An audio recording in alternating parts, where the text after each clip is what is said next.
ഹരേ കൃഷ്ണ. ഈ വർഷത്തെ വർദ്ധിനി ഏകാദശി നമ്മൾ ആഘോഷിക്കാൻ പോകുന്നത് മെയ് മാസം 4-ാം തീയതിയാണ്. അപ്പോൾ ഏകാദശി ആരംഭിക്കുന്നത് 3-ാം തീയതി, മെയ് 3-ാം തീയതി വൈകിട്ട്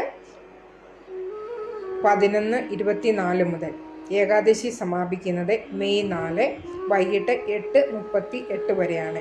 അപ്പോൾ ഏകാദശിയുടെ പാരണ സമയം എന്ന് പറയുന്നത് മെയ് 5-ാം തീയതി രാവിലെ 5:15 മുതൽ 7:51 വരെയാണ് പാരണ സമയം. പാരണ സമയം എന്ന് പറഞ്ഞാൽ നമ്മുടെ ഉപവാസം സമാപിപ്പിക്കുന്ന സമയമാണ്. അതുപോലെ തന്നെ ഹരിവാസര സമയം മെയ് 4-ാം തീയതി പകൽ 3:20 മുതൽ രാത്രി 1:55 വരെയാണ് ഹരിവാസര സമയം.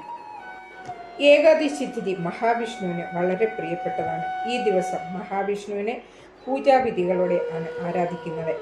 ഈ വർഷത്തെ